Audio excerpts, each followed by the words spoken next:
Hadirin yang dimuliakan oleh Allah, kita masuk kepada adab-adab masjid. Nanti Ustadz Jundullah kita minta baca.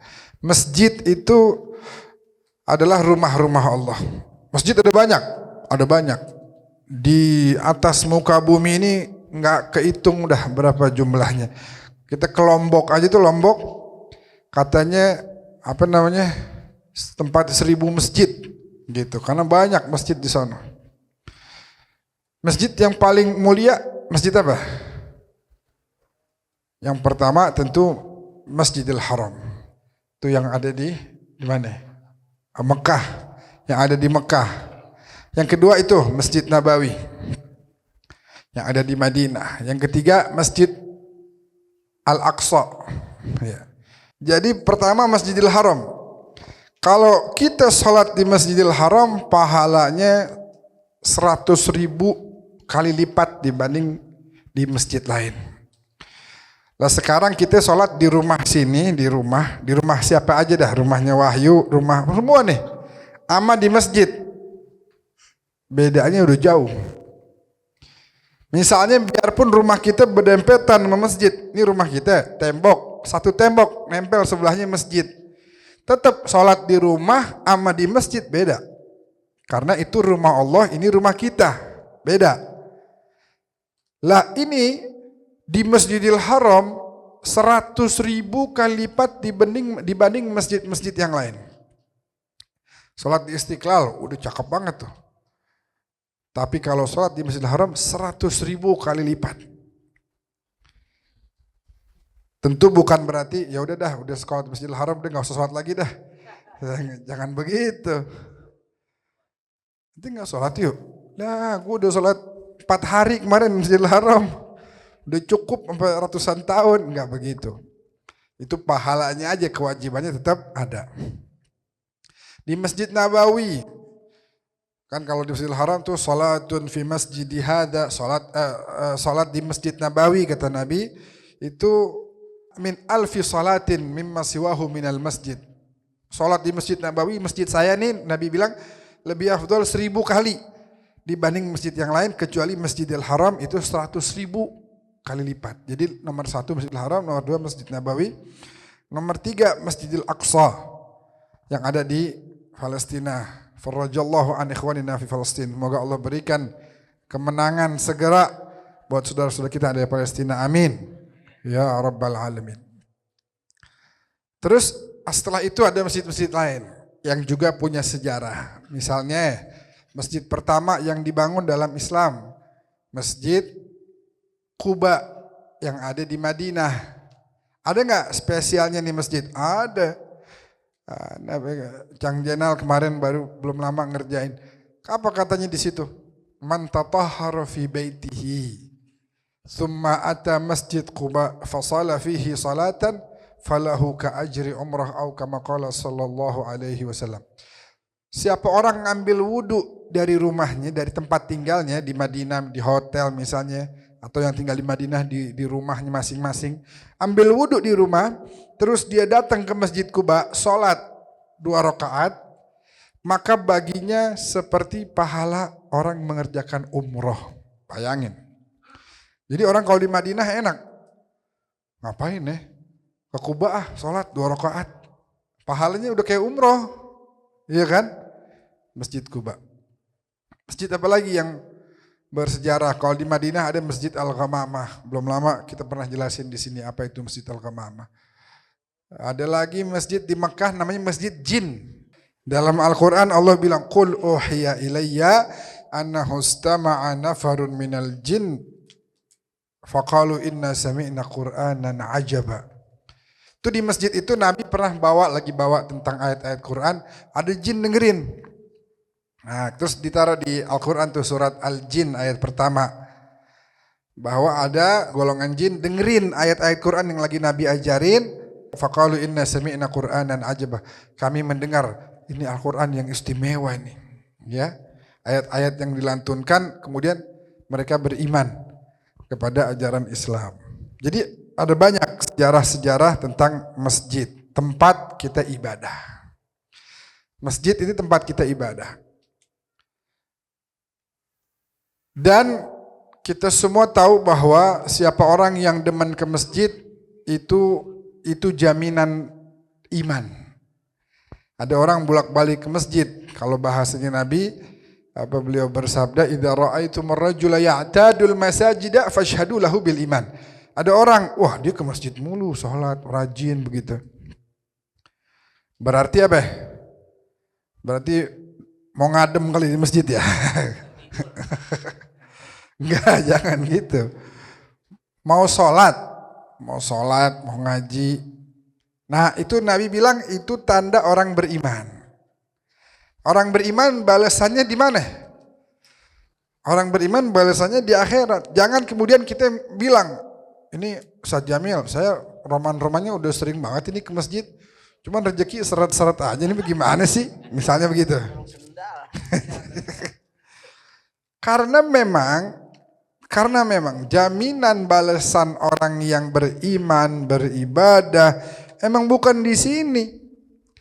Allah bilang apa? Wa jazahum bima sabaru jannatan wa harira. Balasan bagi mereka yang bersabar dalam ibadah. Balasannya apa? Bukan Allah bilang duit yang banyak, rumah yang gede, motor baru, mobil, enggak. Balasannya sorga. Sekarang contoh misalnya siapa? Agus kerja sama Haji Jenal.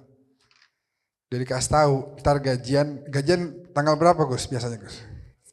Tanggal 5. Berarti setelah dia terima gaji tanggal 5, 6, 7, 8, 10, 15, 20 tuh dia kerja terus tuh.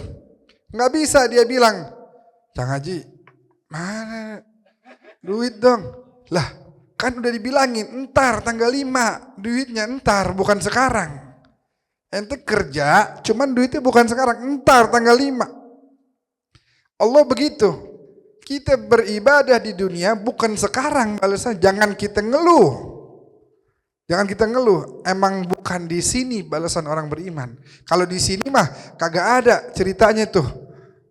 Nabi dapat ujian, nggak ada. Nggak ada ceritanya orang-orang soleh hidup sederhana kayak Ibu Nyamin, kagak ada TV di rumahnya. Ya harusnya dia yang paling gede TV-nya, yang paling besar rumahnya, yang paling banyak duitnya. Tapi emang bukan di sini. Nah begitu sekarang beliau pindah, wajazahum bima sabaru, nih dia nih balasannya atas kesabaran beliau, jannatan wa harira, sorga udah Allah siapin. Udkhuluha bisalamin aminin, masuk silahkan dengan salam, dengan penuh kedamaian, ya begitu. Jadi sekarang manusia itu diciptakan 3 fase dalam kehidupan ini. Yang pertama fase, kan kita nggak ada tadinya, tiba-tiba pertama ada di mana? Di perut ibu, di rahim ibu nih, jadi janin gitu. Di situ kita udah dikasih tangan sama Allah, padahal tangan buat apaan? Emang tuh tangan berlaku? Emang kita bisa megang sesuatu? Bisa ngambil apa gitu? Nggak bisa. Terus buat apaan Allah ciptain tangan ketika kita ada dalam janin, dalam rahim perut ibu kita? Emang Allah ciptain bukan buat dia dalam perut ibunya. Setelah lahir baru dia bisa pakai, dan Allah udah siapin dari kehidupan sebelumnya. Begitu pula orang yang mau beriman, yang mau ibadah, bertakwa di dunia, ya manfaatnya nggak bakal dia dapat di sini. Tar dia dapat manfaatnya. Hidup senang selama-lamanya. Ya, hidup bahagia. Wow, senang terus begitu. Tapi segitunya Allah tetap ngasih.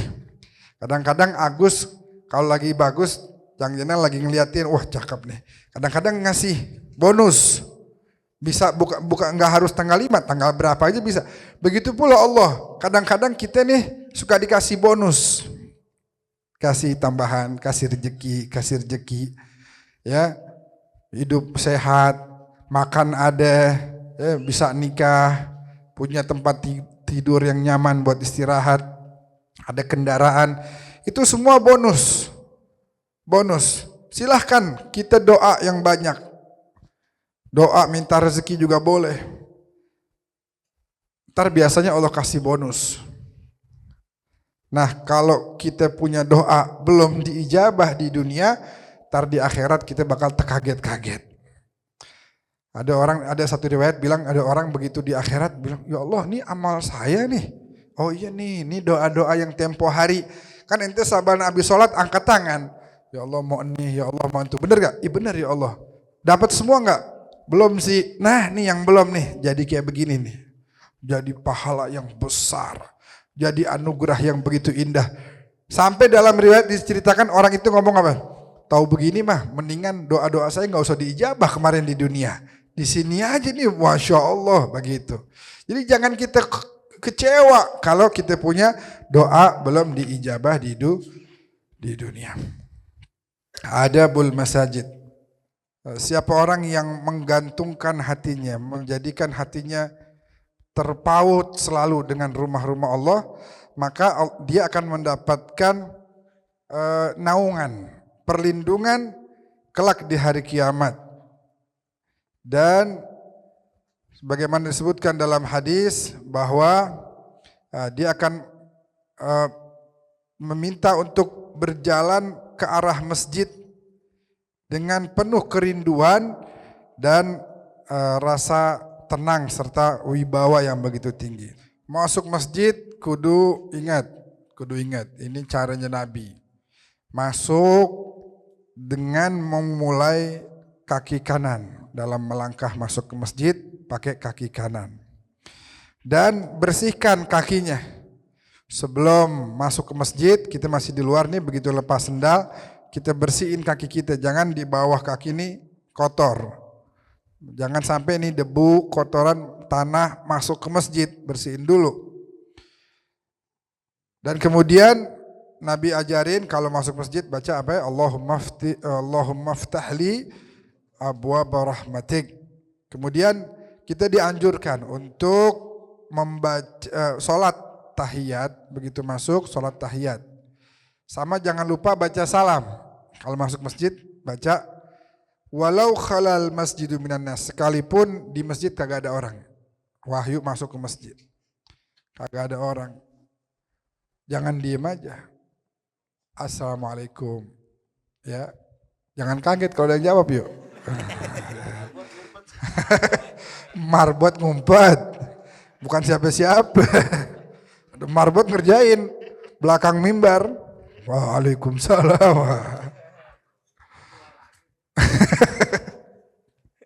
Kenapa kita dianjurkan salam? Li'annahu la yakhlu minal jinni wal malaika. Karena enggak ada ceritanya masjid kosong dari golongan jin dan malaikat yang juga mengisi tempat itu dengan ibadah kepada Allah Subhanahu wa taala. Kemudian kita ketika masuk masjid tadi ya, mulai dengan kaki kanan, salat tahiyatul masjid ya, tentu jangan lupa mengucapin salam. Kemudian waktu duduk di masjid, niat utama kita ingin mendekatkan diri kepada Allah, bukan ngadem, bukan. Jangan.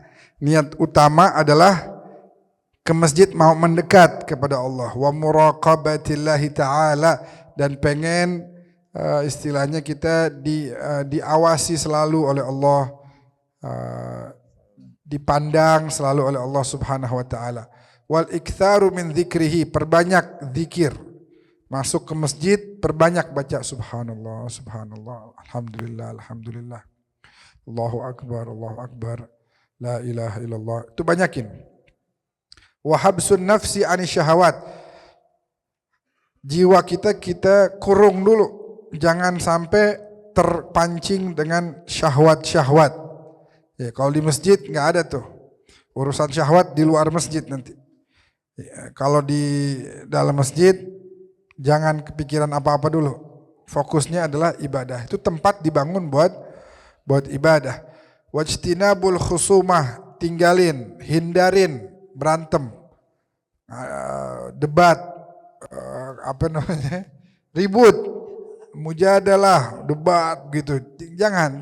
Masjid itu punya wibawa yang nggak boleh kita rendahkan. Termasuk kalau orang datang ke masjid ceramah, isinya khusumah, berantem, jangan. Enggak boleh itu. Wa alla yantaqila min makanihi illa lihajah. Enggak boleh di masjid diri pindah tempat ya ke sono kemari, jangan. Kalau mau diri ya udah misalnya kamar mandi silahkan atau mau ngambil Quran di situ boleh. Cuman kudu kalem di masjid. Wa alla yunshida dhallatan, bahkan enggak boleh ngumumin ada yang hilang, enggak boleh. Di masjid ngumumin ada yang hilang gini. Dalam riwayat Abu Hurairah katanya kalau ada yang ngumumin tentang barang yang hilang, kita kudu balas apa? La raddahullahu alaik. Mudah-mudahan enggak balik tuh barang. Digituin. Karena kenapa dilarang ngumumin barang hilang di masjid? Karena masjid bukan dibangun buat umumin kayak begitu. Akhirnya ntar jadi nggak ada wibawanya. Orang apa aja di masjid, ya segala ngumumin barang hilang di masjid, nggak, ntar berkurang tuh wibawanya tuh. Wa an la yarfa'a sautahu bi hadratil musallin, nggak boleh teriak-teriakan, nggak boleh angkat suara, ganggu orang yang lagi sholat. Wa an la yamur baina aidihim, nggak boleh lewat ngelangkahin. Nih orang lagi duduk begini nih, ya sebelahan, orang lewat ngelangkahin kita nih, itu nggak boleh orang begitu. Ada yang mana tempat yang kosong, ya di situ. Itu nggak sopan, seperti itu. Terus apa lagi? Wa alla yashtaghila bisan'atin, jangan sibuk bikin sesuatu. Oh mau bikin tasbihan masjid, di luar masjid, bukan di dalam masjid. Masjid ada wibawanya begitu. Dulu para sahabat kalau dia masuk masjid, ka'anna ala ru'usihim at-tayr, seakan-akan di atas kepalanya itu ada burung, enggak bergerak. Khawatir kalau gerak tar burungnya terbang. Segitunya mereka mengagungkan masjid. Enggak boleh, intinya dari semua ini kita lagi mau bahas hormatin masjid. Ya, bikin aja enggak boleh, apalagi main game di masjid. Wah, duduk pas di, oh ini AC belah mana nih? Belah sini. Rebaan situ.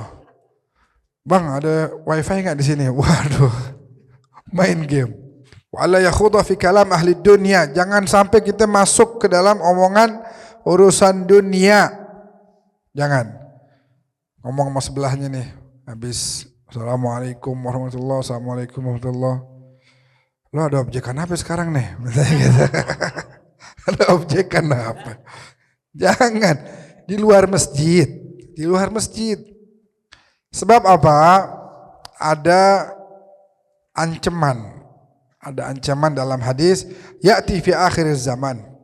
Kelak nanti di akhir zaman, nasun, ada orang-orang min ummati, dari golongan umatku, ya'tunal masajida, datang ke masjid, yaq'uduna fiha halaqan halaqa, duduk di dalam masjid berkelompok. Sono ada 4 orang lagi duduk, situ ada 6 orang, sini ada 7 orang.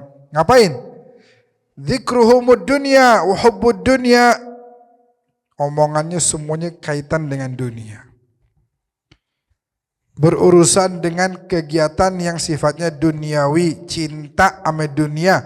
Nabi bilang la tujalisuhum, jangan duduk sama yang modelan begitu. Falaisa lillahi bihim hajah.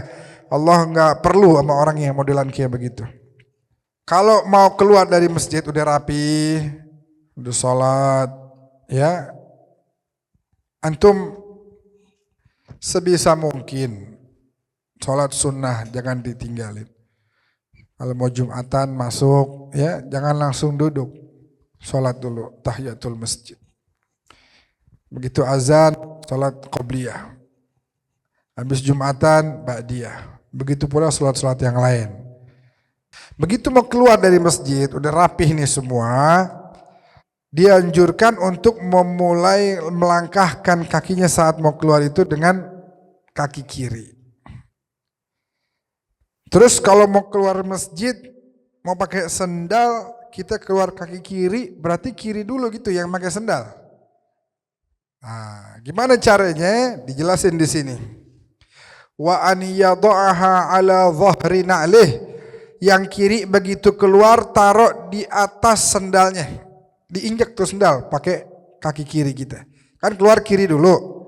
Begitu keluar jangan pakai sendal, tapi injek tuh sendal, baru keluarin kaki kanan kita, pakai sendalnya, kemudian baru pakai yang kiri.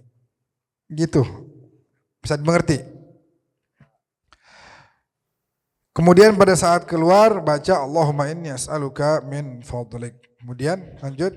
Qala Nabi sallallahu alaihi wasallam, Nabi bersabda, sesungguhnya rumah-rumah saya di bumi, rumah-rumah saya di bumi adalah masjid-masjid. Ini bukan berarti, jadi kadang-kadang di sini suka ini, berarti musola nggak masuk dong? Masuk juga, masuk juga. Jadi sebenarnya itu istilah aja di sini. Di sini dibedain, biasanya tujuannya supaya bedain yang mana yang ada Jumatan, begitu saja, begitu ya. Saya punya rumah-rumah. Di bumi ini saya punya rumah-rumah. Yang mana rumahnya? Yang mana? Apa istana negara? Apa di mana? Enggak. Al-masajid, masjid-masjid. Musalla. Langgar-langgar ya.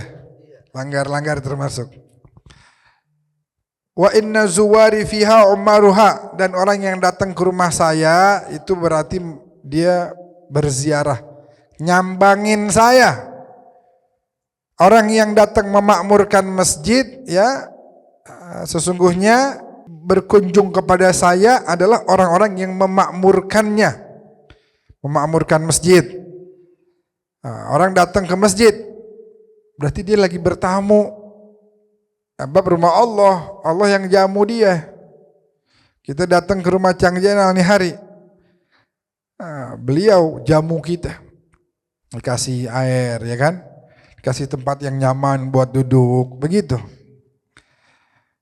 Ustadz Jamil belum bocorin nih menunya apa nih. Oh, lontong. Fatuba, maka beruntunglah seorang hamba tatahhara fi baitihi thumma zarani. Itu lebih cakep tuh. Kalau mau yang lebih cakep, wudunya di rumah bukan di masjid. Sebab disebutkan di sini Allah yang mengatakan tuba, beruntung seorang hamba tatahhara, bersuci, fi baitihi, di rumahnya, thumma zarani, setelah itu datang mengunjungi saya, fi baiti, di rumah saya, fahaqqun 'alal mazuri an yukrima zairah, maka saya yang didatengin, saya mewajibkan kepada diri saya untuk memuliakan tamu-tamu saya, kata Allah begitu. Nah, kita sok wudhu di rumah lebih bagus, ngeringanin bayar listrik, bayar airnya masjid, begitu. Nabi pernah bersabda, riwayat ini diriwayatkan oleh Anas. Siapa orang yang menerangi masjid dengan lampu, misalnya begitu. Kalau dulu dengan petromak. Siapa orang yang memberikan penerangan di masjid, maka malaikat dan para pembawa arsy akan terus beristighfar kepada orang tersebut, madama fi dzalikal masjid dhau'uhu, selagi di masjid itu lampunya masih menyala. Kalau sekarang bisa juga begini, misalnya kita bayarin listrik patungan, saya mau Wahyu nanya sama masjid situ, berapa nih bayar listrik? Oh ini 300.000 misalnya, saya 150.000, Wahyu 150.000. Maka ketika sebulan kemarin itu lampu nyala, maka dari sebagian lampunya ya, dan sebagian yang lainnya lagi, di situ kemudian malaikat bakal istighfarin, bakal saya dan Wahyu yang membayarkan listrik untuk nyalanya lampu di masjid tersebut. Jadi bukan berarti kita kudu bawa nunggu sampai mati, sampai gelap, enggak begitu. Pokoknya nyumbang buat penerangan masjid. Misalnya ada kita nyumbang dipakai buat bayar listrik. Nah, berarti kita dapat bagian dari istighfarnya malaikat yang dan juga para hamalatul arsy yang membawa arsy-nya Allah yang terus beristighfar kepada kita. Wallahu a'lam bishawab.